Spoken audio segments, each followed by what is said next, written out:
Namaste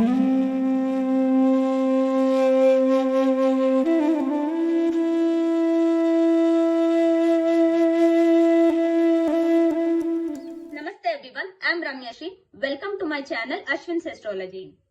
Over the years in Vedic astrology, I have observed one thing majorly, that most of the astrologers rely on one set of technique, that is Parashari method of predictions. So generally and widely used method of predictions are based on Parashari method, which is proposed by, of course, by Maharshi Parashara itself. So Maharshi Parashara's predictions are widely used, and as it is very easy to understand and it is more clear compared to other set of predictions, we see only Parashari set of predictions widely used everywhere. But we have other set of predictions also. In Vedic astrology, we have 18 Pravartakas who define the Jyotish in 18 different ways. We have the 18 Siddhantas, and we have 18 Pravartakas here. Rishi Surya, Rishi Pitamaha, Rishi Kashyap, Rishi Atri, Rishi Parashara, like that.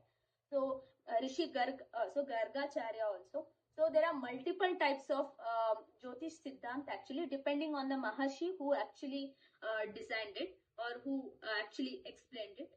So focusing only on one method of predictions has somewhere cornered or somewhere limited the method of predictions. But when we actually try to look at the other set of predictions or other set of techniques also, we will understand how vast is Vedic astrology and how intelligent Maharshis were. So, so in this video, I am actually doing it as a podcast with one of the resource person I have, who is highly intelligent and has dedicated a lot of years in researching and in trying to know about this method of prediction.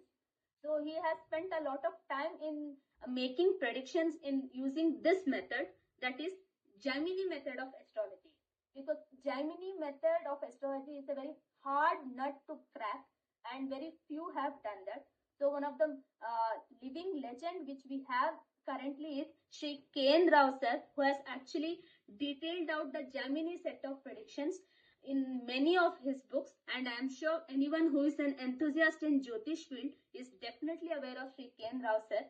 So in this video, I have a resource person who ardently follows Sri Ken Rao sir and has used his set of predictions and also has gone through all his research works, books, everything, and also have spent some time in finding out how Jaimini method of predictions work and how accurately we can make the predictions using Jaimini method as well.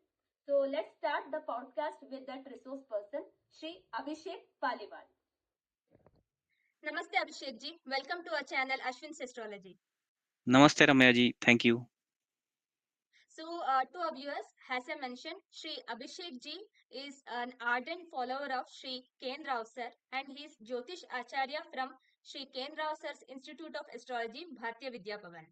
So he is in this astrology field from a very long time and is very passionate about Jaimini methods. So he uses Sri Ken Rao sir's techniques and he follows most of the Jaimini methods in his predictions. So in this video, let's try to know and get some insights of about Jaimini astrology through him. So Abhishek ji, over to you. It is so nice to Yeah, have you. thanks First Ramya. of all, thanks for your time actually. No problem. So I've been very passionate about Gemini because when I started reading Kane Rao sir's book, you know, I saw that he has defined everything very clearly in his books, like predicting through Chara Dasha, or Karakamsh and Manduk Dasha, or Sthir Dasha book by Akhila ma'am. So in all these books they have defined all these seven karakas quite well. And of course there is a confusion of eight karakas, so he has also clearly mentioned that Rahu cannot be Atmakarak, right? Only in the rare of the rarest cases where the degree of two planets are exactly equal to the second, then only it can be a karaka. So uh, that uh, that seven karaka approach and all other charadasha calculation and charadasha approach, when I read and when I applied it, it worked quite well for me. So that's why I got more curiosity into this. So I can give you some example.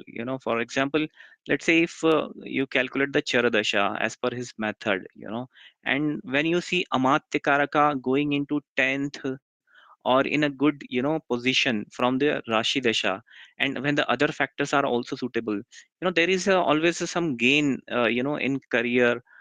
So that is repeatedly I have seen in many of the charts. So uh, I think I've seen this working quite well because there is so much of noise in Gemini astrology. Okay, so when I used his approach and applied it, it worked quite well. So that got me very curious about this. So I can also give you some example in this, conversation. Some of the chart that I have, like for example, Rao sir himself has analyzed Putin's chart, and he has given that example. So I can take that example if you want, unless if you have any other question in between.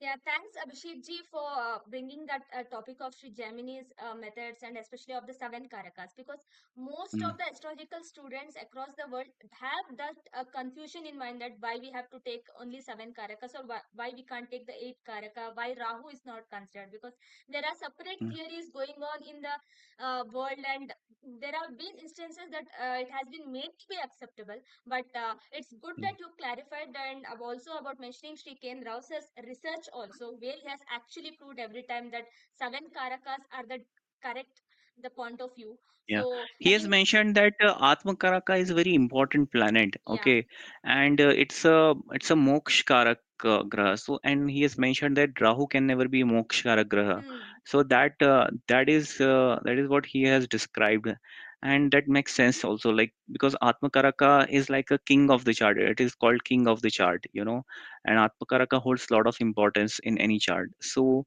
I think. I mean, as long as it is working, I'm fine with it. Like, yes, I no need to you worry about why eight karaka, why not seven karakas? Because if seven karakas are working quite well, so I think it's good to go. Yeah, definitely. So I think before we proceed to the Mr. Vladimir Putin's chart, so I just Yeah. wanted to ask you from a very basic level for our viewers also to understand and know about you. Hmm. So when did your quest for Jyotish started, and how did Gemini emerge actually in that? Because Gemini Jyotish, as Yeah. you are also aware, it's a very tough kind of a topic, and most of the astrologer doesn't touch it at all, because they usually read off the Parashari part and will complete the whole consultation also in Parashari part only. But taking Yeah. up Gemini, understanding it, and also Mm. delivering the predictions in it is definitely a very difficult task. So, how your Yeah. journey in Jyotish started, as well as in Gemini, if you could explain to us. Okay. Yeah, initially, I read other books like B.V. Raman's book, or Bipin Bihari's book, but I was not able to kind of connect with that, like because they were giving examples, but when I was trying to apply those examples, it was not working.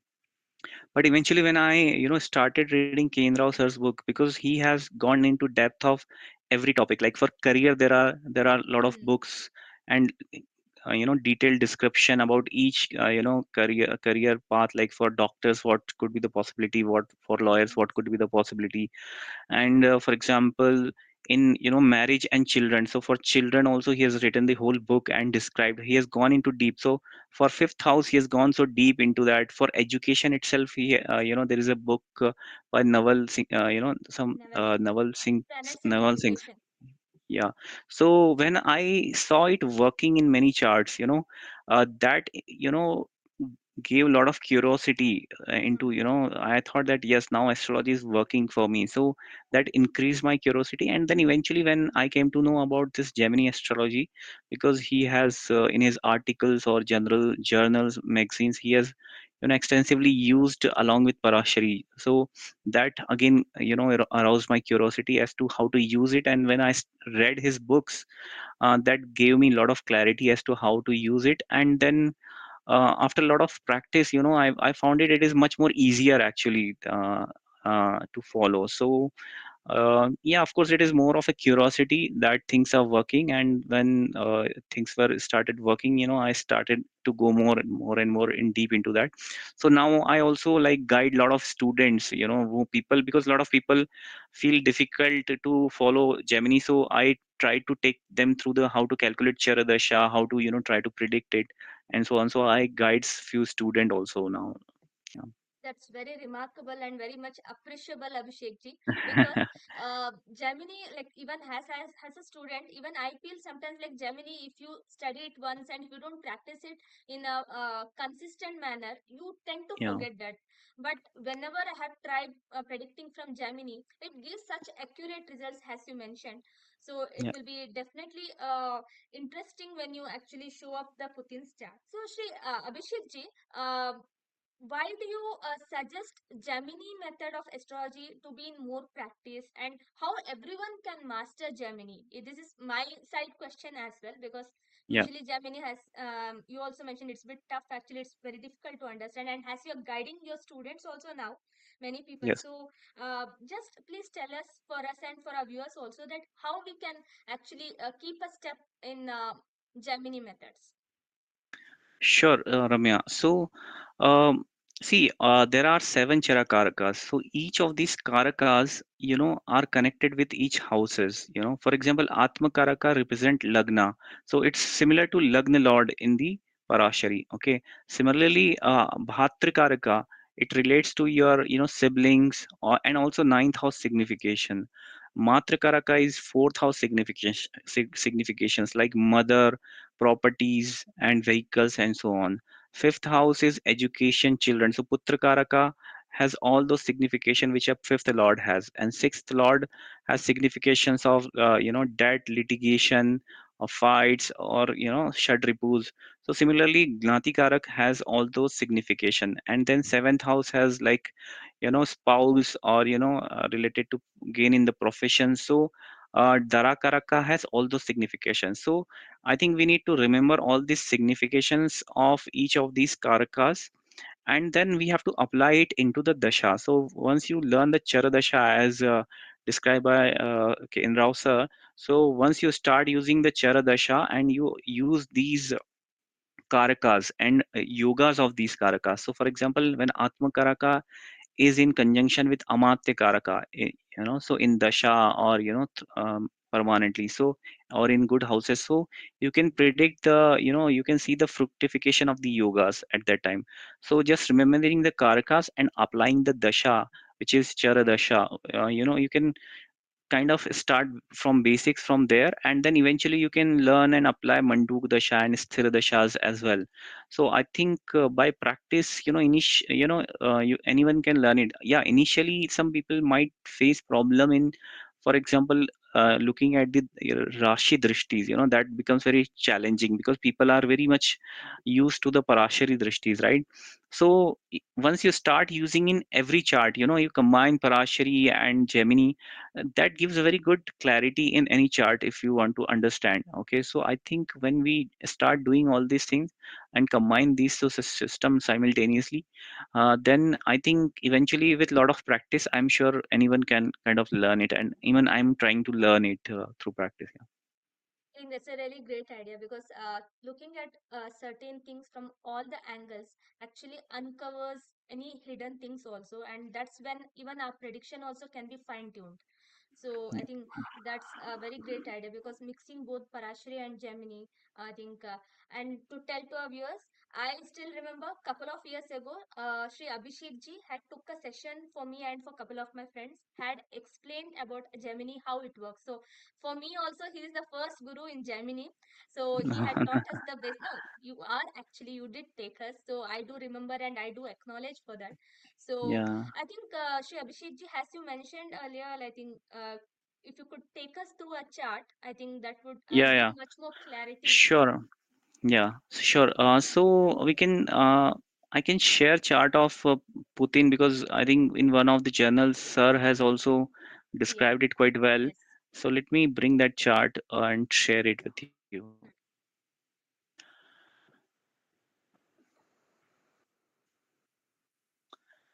So Ramya, as you can see in this chart, this is Putin's chart, and data is given by Shri Ken Rao sir in his journal articles and so on.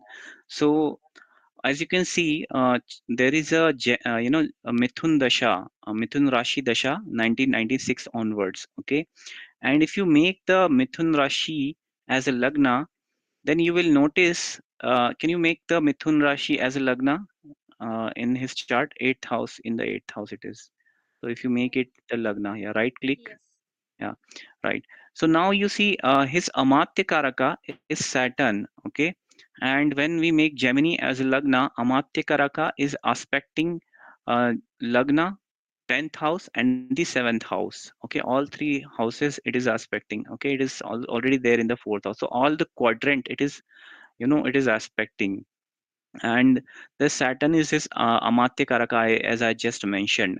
And you will already see that this Amatya Karaka is very strong in the D10 also. As you can see, it is in his own sign in Capricorn with exalted Mars. Okay, so that is also there, and there are other observation which we can make. But this timeline was very crucial for him because he was he was in not into politics essentially. He was initially into intelligence. Okay, 1996 onwards he was spotted by Boris Yeltsin, then prime minister, then president at that time. So during this time only he became prime minister, also like in the Gemini Dasha itself. And eventually, from being prime minister, he eventually became the president also by fighting the president election. And it's a later story that he removed the prime minister post itself, and then he became at the helm of the all the as government head position. So this was the crucial dasha for him. And from here, if you can see, Atma Karaka is Jupiter.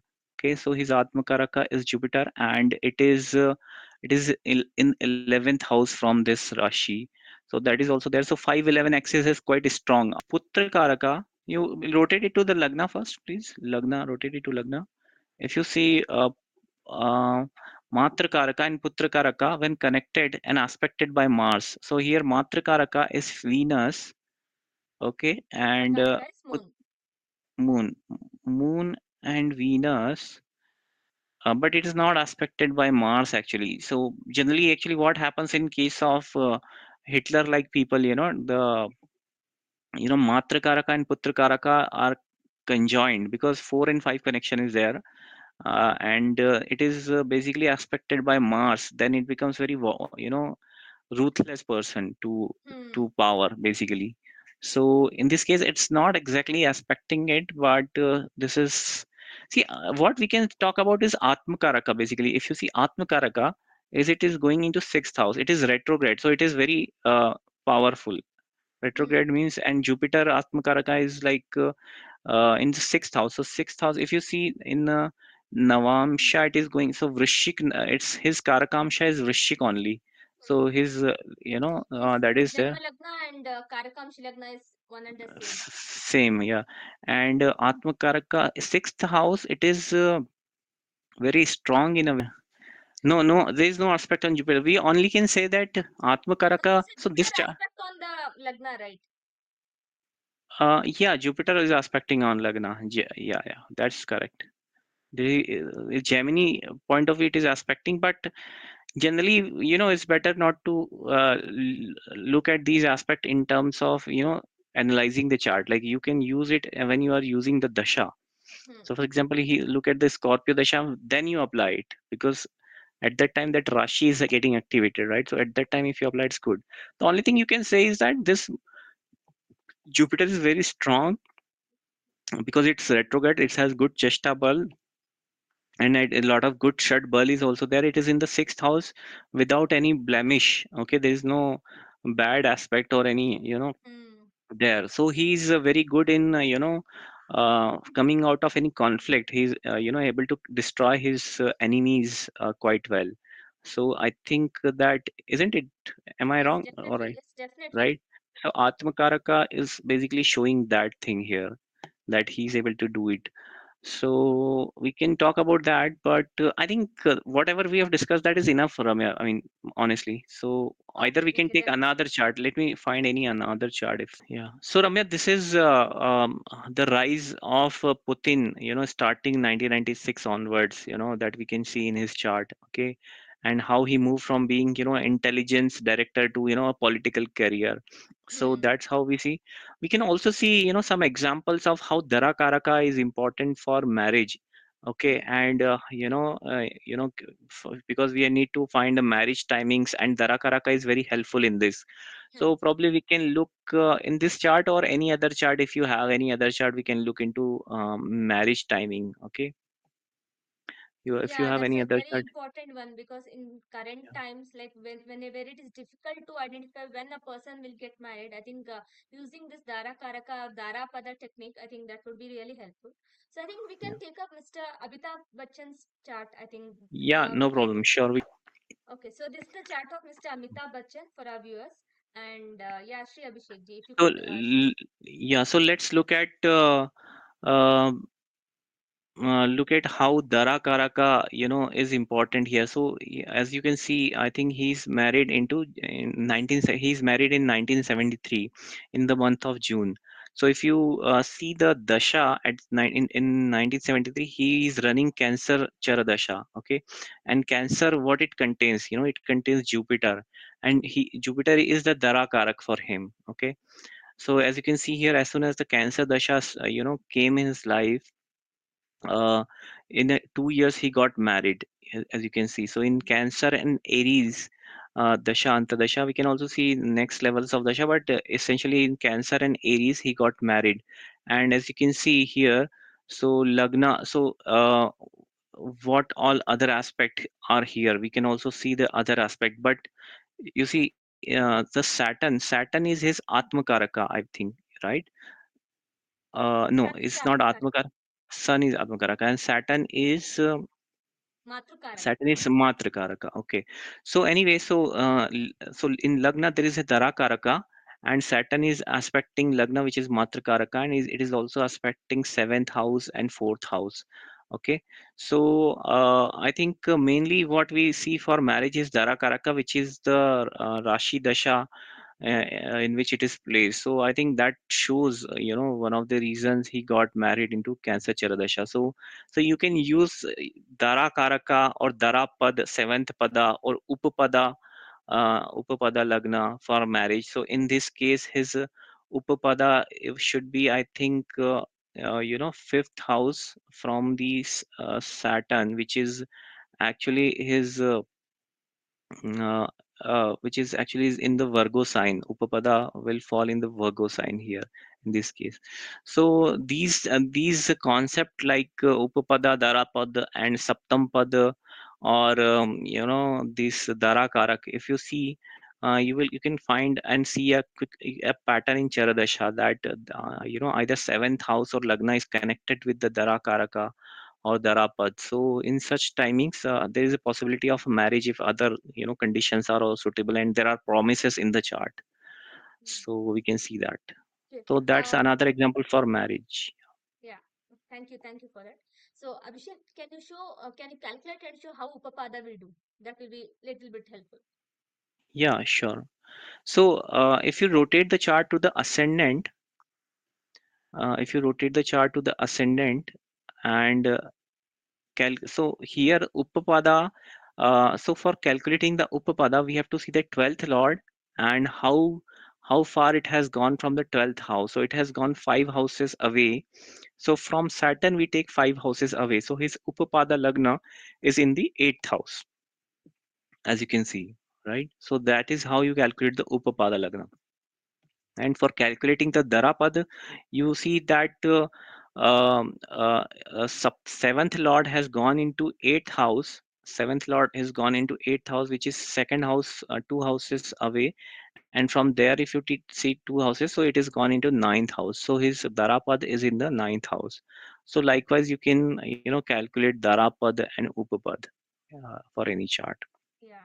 So And of course, like his, Arud Lagna or the Lagna Pad is also in the seventh. I think here in this case, it should be in the seventh house, I believe, right? Yeah, I think okay. There's Yeah, also it does show some mistakes sometimes, so that's fine. Yeah, yeah. so it should be in the seventh house.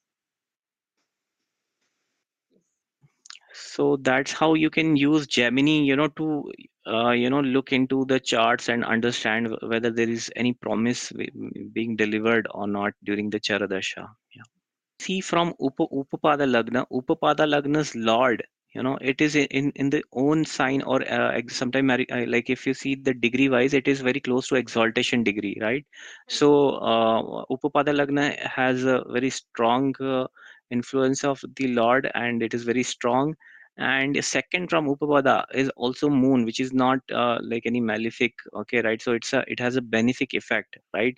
So because of this, his marriage has been very successful, and it has sustained for so many years, right? So otherwise in show business or in movie business, it's very difficult for such a superstar to remain committed to such someone marriage. So as you can see here, you can see and check the marriage sustenance from second from Upapada.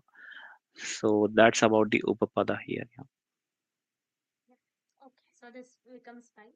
So anything else you want to mention in this chart? No, I think that's all. We have taken one career, one marriage, like. Think, this was a very detailed explanation, Abhishek ji, about both Putin's chart from the career point of view, the rise of Putin by being an intelligence person to a public representative, a president of Russia, Soviet Union. So, and also about Sri Amitabh Bachchan from the marriage point of view, how we can identify. So, it was a very good exercise. So, coming to very last segment of this podcast. I would like to ask you to throw more light on the Gemini classes which you take for your students to make them understand Gemini in much better way. So, because if uh, any of our viewers are interested, I think they also would be more curious to know about it. So, if you could brief about that. Yeah. Yeah, so because my interest has always been there in Gemini, and I always try to use Acharadasha. So, and a lot of people were facing challenges in understanding, this Rashi Drishti and how to use Karakas, because people, when move from Parashari to, these Sthir Karakas, it becomes very challenging for them. So, I try to help them with, I take sessions with the students and try to explain them whatever method that Rao sir has explained in his books.